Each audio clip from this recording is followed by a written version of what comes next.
How abuse changes your brain. If you survived abuse, there is something you need to hear first. It was not your fault. Whatever you feel today is valid. Many survivors spend years blaming themselves. They wonder why they didn't leave sooner, why they stayed, why they didn't fight back, or why they still struggle long after the abuse ended. But trauma doesn't simply disappear when the danger is gone. Abuse can change the way your brain responds to the world. It can affect your emotions, your memory, your ability to concentrate, your relationships, and even the way you recognize danger. So what actually happens inside your brain? Let's take a closer look. Your brain under constant stress. When you're in danger, your brain activates its alarm system. One of the most important parts involved is the amygdala. It helps detect threats and prepares your body to react, fight, flight, or freeze. This system is extremely useful when you're actually in danger. But when someone experiences abuse over a long period of time, the brain can become stuck in survival mode. The amygdala may become overly sensitive, constantly looking for signs of danger. A raised voice, a strange look, a slammed door, someone suddenly becoming quiet. Even something completely harmless can trigger a reaction because your brain has learned to expect danger. You may feel anxious for no obvious reason. You may become easily startled. You may constantly analyze other people's behavior. You may feel like something bad is about to happen even when everything seems completely normal. At the same time, the prefrontal cortex, which helps regulate emotions, control impulses, and make decisions, may struggle to calm the system down. It's almost like your brain is saying, "Don't think, survive." And sometimes that response continues even after the danger is gone. Trauma and memory. Trauma can also affect the way memories are stored and recalled. The hippocampus plays an important role in memory and learning. Long-term stress can interfere with how this system functions. That's one reason traumatic memories may feel very different from ordinary memories. Some survivors remember certain moments extremely clearly. Others remember only fragments, a sound, a smell, a particular image, a feeling, but not the entire sequence of events. Sometimes memories can feel blurry or disconnected, and this is important. During extreme stress, the brain's priority isn't creating a perfect record of what happened. Its priority is survival. That's why survivors may struggle to remember certain details. Unfortunately, people sometimes assume that inconsistent memories mean someone is lying. But trauma can make memory complicated. Understanding this doesn't mean every memory is automatically perfect. It means we should be careful before judging someone simply because they can't describe a traumatic experience like a perfectly organized story. When your emotions shut down, not every trauma response looks like fear or anxiety. Sometimes the brain does the opposite. It shuts emotions down. This is sometimes called emotional numbness. You may feel disconnected from yourself. Things you used to enjoy may stop feeling exciting. You may struggle to feel happiness, sadness, or even excitement. It's almost as if someone turned down the volume on your emotions. During abuse, this response can help protect you from overwhelming feelings. But the brain doesn't always know when it's safe to turn that protection off. The abuse can end, while the emotional numbness remains.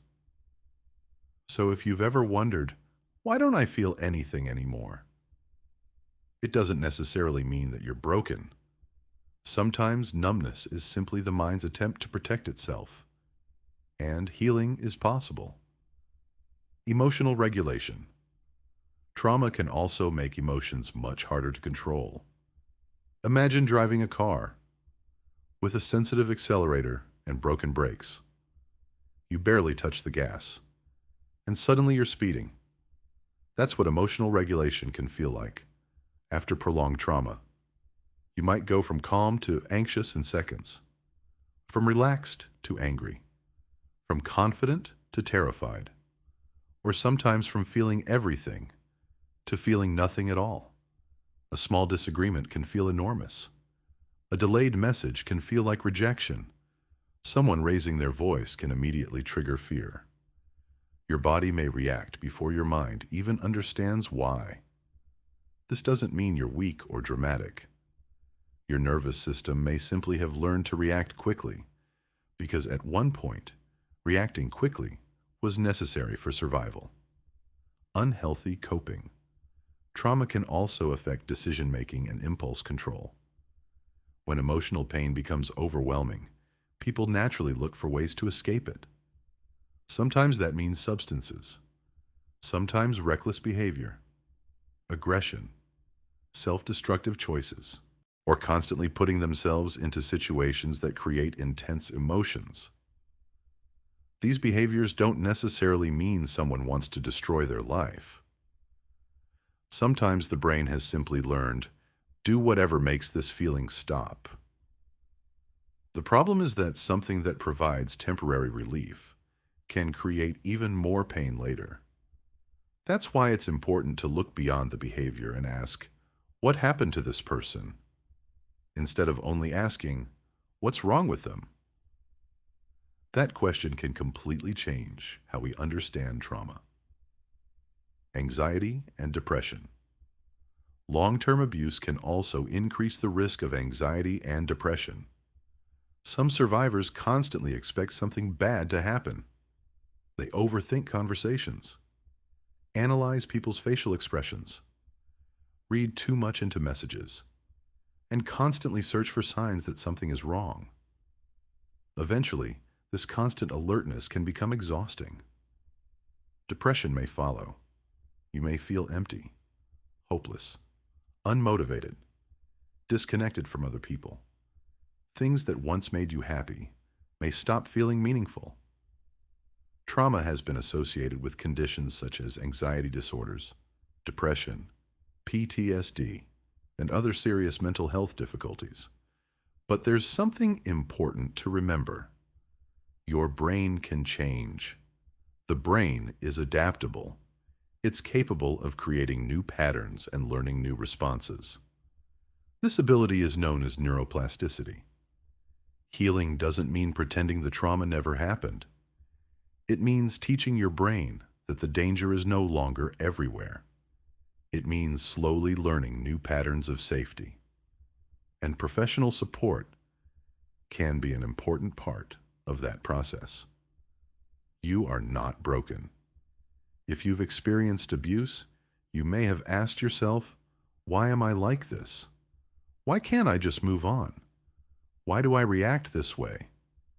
But maybe there's another way to look at those questions. Your reactions don't necessarily mean you're broken. They may mean your brain was trying to protect you. You adapted to something you never should have had to experience. You learned how to survive. And now you can learn something different. Not every silence means danger. Not every angry voice means you're about to be hurt. Not every disagreement means abandonment. And you don't have to stay in survival mode forever. Healing isn't always fast.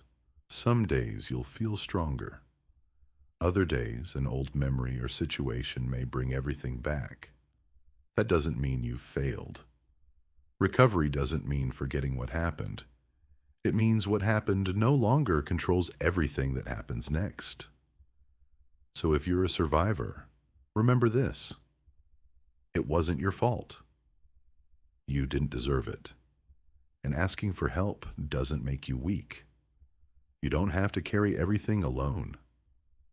Sometimes healing begins with simply telling someone, I need help. And if someone you know is struggling with trauma, listen to them. Be patient. Don't judge their reactions. You don't have to completely understand someone's pain to support them. You just have to be there. This is Screaming Thoughts. We explore psychology, the human brain, trauma, behavior, and the strange ways our minds shape our lives. If you found this video helpful, subscribe for more. And remember, you are not your trauma. You are not your past. You survived something. And surviving doesn't mean you have to spend the rest of your life surviving. You can heal. You can change. And you can build a life that feels safe again.